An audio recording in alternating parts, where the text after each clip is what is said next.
श्री शिवाय नमस्तुभ्यम दोस्तों, कैसे हैं आप सब। उम्मीद करते हैं स्वस्थ और प्रसन्न होंगे।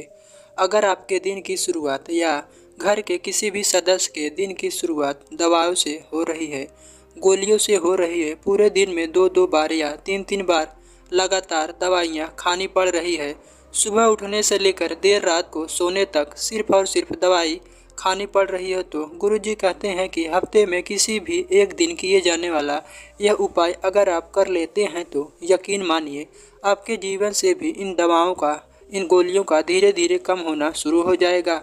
आपकी गंभीर से गंभीर बीमारी, आपके रोग धीरे धीरे आराम लगना चालू हो जाएगा। तो चलिए जानते हैं क्या है वह आसान सा और अचूक उपाय। लेकिन उससे पहले आपसे प्रार्थना है, आप वीडियो को अंत तक जरूर देखें, जिससे आप उपाय को आसानी से समझकर उसका लाभ उठा सके। देखिए, जब कभी भी हम महादेव के शिवालय जाते हैं तो मुख्य द्वार के बाहर महादेव ने जिनको द्वारपाल के रूप में नियुक्त कर रखा है वह है हमारे मणिभद्र। और आपकी जो भी गंभीर से गंभीर बीमारियां हैं वह हमारे मणिभद्र भगवान की ही कृपा से दूर होने वाली है। तो देखिए, इस उपाय के लिए आपको सबसे पहले ज़रूरत पड़ेगी एक बेलपत्र की।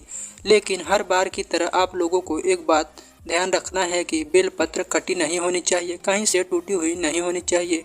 उसके बाद आपको तांबे का लोटा चाहिए। देखिए, अगर आपके घर में तांबे का लोटा है तो आप लोग उसी में जल लेकर जाया करिए। और हमेशा एक बात याद रखा करिए कि जल आप अपने घर से ही ले जाया करें, क्योंकि गुरुजी ने कहा है कि जब हम एक लोटा जल अपने घर से शिवलिंग पे चढ़ाने के लिए ले जाते हैं तो हमारे घर के सारे दोष उस एक लोटा जल के साथ बाहर चले जाते हैं। इसलिए आप जब भी ये जल लेकर जाए तो आप अपने घर से ही लेकर जाए। अब आपको यह दोनों सामग्री, एक लोटा जल और एक बेलपत्र लेकर आपको पहुंच जाना है शिवालय। गुरुजी ने बताया है कि यह उपाय आप लोगों को सुबह से लेकर शाम तक किसी भी समय कर सकते हैं। आप सबसे पहले आपको एक बेलपत्र शिवलिंग के ऊपर समर्पित कर देना है। लेकिन इसी के साथ आपको ध्यान रखना है कि बेलपत्र का जो डंडी वाला हिस्सा होता है वह माता अशोक सुंदरी वाले स्थान की तरफ होना चाहिए, यानी कि जलाधारी की तरफ डंडी वाला हिस्सा होना चाहिए। सामने स्क्रीन पर आपको समझाने का प्रयास किया जा रहा है। ऐसे ही आपको शिवलिंग के ऊपर एक बेलपत्र रख देना है, यानी समर्पित कर देना है। इसके बाद अब आपके पास बचा है एक लोटा जल।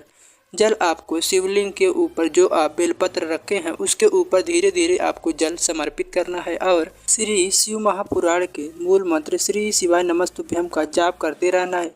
बिल्कुल धीरे धीरे आपको जल समर्पित करना है। जल समर्पित करते समय आपको समय लगेगा और वह जल जलाधारी से नीचे गिरता रहेगा। तो जो जल जलाधारी से नीचे गिर रहा है उसको हाथ लगाकर अपने हाथ में आपको नहीं लेना है, ना ही आपको लोटा लगाना है। बिल्कुल ध्यान से समझिएगा, कोई भी गलती मत करिएगा। देखिए, गुरुजी अपने शिव महापुराण की कथा में कहते हैं कि जो जल जलाधारी से नीचे गिरता है उसे हमें अपना हाथ लगाकर थोड़ा सा अपने हाथों में ले लेना चाहिए। लेकिन ये उपाय बिल्कुल ही अलग है। इसमें जो जल जलाधारी से नीचे गिर रहा है उस जल को पूरे जलाधारी से आपको नीचे गिर जाने देना है। पूरा का पूरा जल जलाधारी से जब नीचे गिर जाए तब आपको फिर अपने हाथ से 2 या 4 बूंद जितना भी आपको नीचे ज़मीन से मिल जाए उतना उठाकर आपको अपने लोटे में डाल लेना है। अब आपको ज़मीन से जितना भी जल थोड़ा सा मिल जाए उतना आपको उठाकर उसी लोटे में डाल लेना है। इसके बाद आपने जो एक बेलपत्र शिवलिंग के ऊपर समर्पित की थी वह आपको महादेव से औषधि स्वरूप मांगते हुए उसको भी उठा लेना है। फिर इसके बाद आपको मंदिर के चौखट पर आ जाना है या फिर मंदिर के बाहर आ जाना है। चौखट पर या बाहर आने के बाद जो व्यक्ति बीमार है, रोगी है, उस व्यक्ति को यही जल उसके होठों पर लगा देना है। गुरुजी ने कहा है कि यह जल पीना नहीं है, बल्कि सिर्फ और सिर्फ आपको उसके होठों पर लगा देना है। यह जल होठों पर लगाने के बाद आपके पास जो एक बेलपत्र है वह भी यहीं चौखट पर या मंदिर के बाहर महादेव की औषधि समझकर खा लेना है। लेकिन आपको एक बात का ध्यान रखना है कि जब आप अपने होठों पर जल लगाए या बेलपत्र खाए तो आपको मणिभद्र भगवान का नाम लगातार लेते रहना है।